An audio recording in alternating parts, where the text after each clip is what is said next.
We have been talking about the reopening trade versus work from home. And now that we have a look at one of the companies that's rebounding from the pandemic and even outpacing 2019's performance, Julie Hyman is here with live Nation CFO Joe Berktold. Julie? Thanks, Sean. I appreciate it. And Joe, thank you so much for being here. You guys reported your numbers late last week, and you talked about selling a lot of tickets to concerts for this full year, up double digits, I think up by about 40% in terms of the numbers of tickets that you guys have sold. Your CEO talked about multiple years of record growth coming for that business on the horizon. And Joe, you know, obviously we have a big sell-off going on in markets today. People are worried about the economy, clearly. So talk to me about that outlook, given what seems to be a worsening economic backdrop. Sure, and thanks for having me on. Great to see you. I think one of the things that's great is we have a product that is so in demand right now. Coming out of the pandemic, the one thing that everybody knows they need to do is they need to get back out, they need to socialize, they need to interact, and where better than concerts to do it? So we're seeing that the demand that existed before COVID is coming back, and it's coming back stronger than ever. Every signal that we see in terms of tickets being sold for shows this year, the number of artists that want to get out on the road. When fans buy tickets, they want to buy the best tickets. When they come to the show, they want to spend money, have a great experience, continue to spend at the show. So every indicator we're seeing right now is saying that the demand is there. The demand looks to continue to be there over the course of this year. And we're already seeing some setup for next year that looks to be another great year.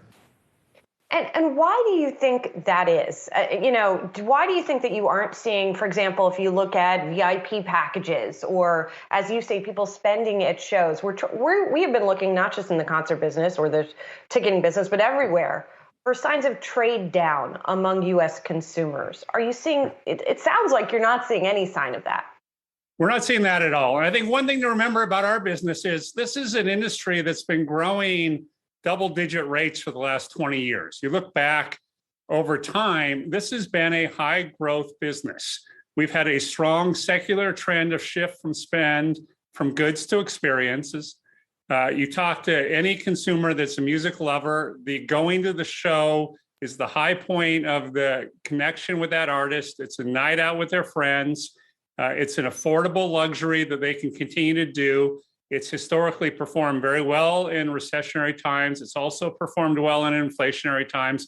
So it's a product that for decades now has been a high priority, and we see it set up now to continue that run. And Joe, lest people forget, you guys own Ticketmaster too. So you've got the ticketing side of the business, which actually was faring even better in the quarter than the core concert business. And you've got a secondary business that is growing as well. Second, like competing with the likes of StubHub, for example. What are you seeing in that business that's telling you also about consumers' willingness to pay up for tickets? Yes. Well, first of all, you're right. Ticketmaster had a great quarter this first quarter. And all those tickets that were sold in the first quarter are going to be events, concerts that people are going to be going to this summer and into the fall. So we know we've sold those tickets now. And as we come into the summertime and we play those events off, that's when the concert business will really shine. That's when people will be coming and spending the money at the shows. So we know that's a good setup, a leading indicator to our concerts business, as well as to our sponsorship and advertising business. And the secondary, you're right. It tells us that as much as the consumers have been buying the tickets at the price for the best seats, the secondary market has continued to grow even faster than the primary market. So that is one of our great signals that we have transparently real time the demand for our product, the secondary market. And it's showing that prices are going up even faster than they're going up in the primary market. So the demand is there. And we think that's a great leading indicator or a continued sign of where our business is headed. I'm curious, do you guys make higher margins on that secondary ticketing versus the primary ticketing?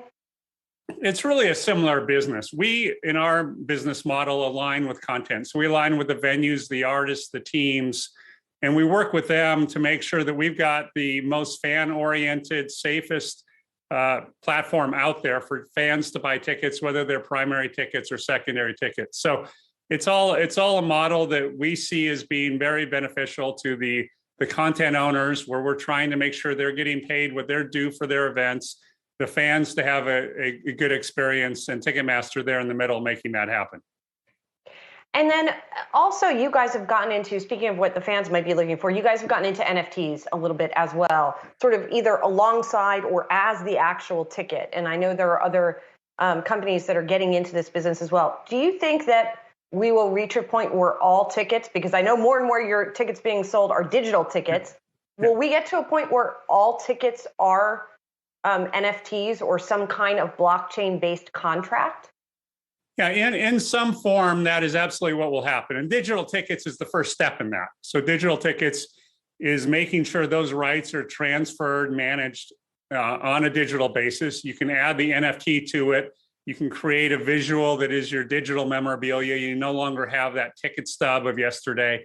So NFTs can fill a great spot in terms of giving fans some memorabilia, giving them access to more direct connection to the artist, and then various forms of using blockchain technology over time as it becomes more efficient, more scalable, will absolutely be how it is we continue to give the artist and the fan the direct connection and the control over their relationship. And finally, Joe, I was surprised to see that your sponsorship and advertising business was robust in the first quarter. It's still a small part of your overall business, but sales were up double digits in the first quarter versus 2019. You've sold 90% of your planned sponsorships so far this year. And just quickly here, what we're seeing from the digital world is that sponsorships and sales, ad sales are going down. Why do you think you guys are doing better on that front? Well, because we're a strategic business for brands that are figuring out how do they align their brands with their key customers. And with 100 million plus fans, we're a platform of scale that can deliver a very attractive audience to sponsors and advertisers. And they're not looking to just put out an ad impression. We're not a spot market purchase. We're a multi-year relationship business with the brands that we align with. And they're looking to figure out how do they enhance the experience for the concert goer, and in turns that enhances their brand relationship with them.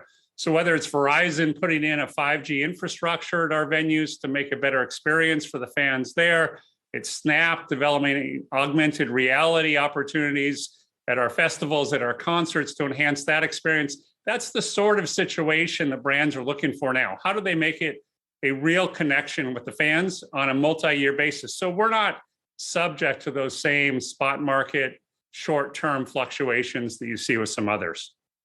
Interesting. Joe, thanks for being here. Really appreciate it. Joe Berchtold is the Chief Financial Officer at Live Nation. Thanks a lot.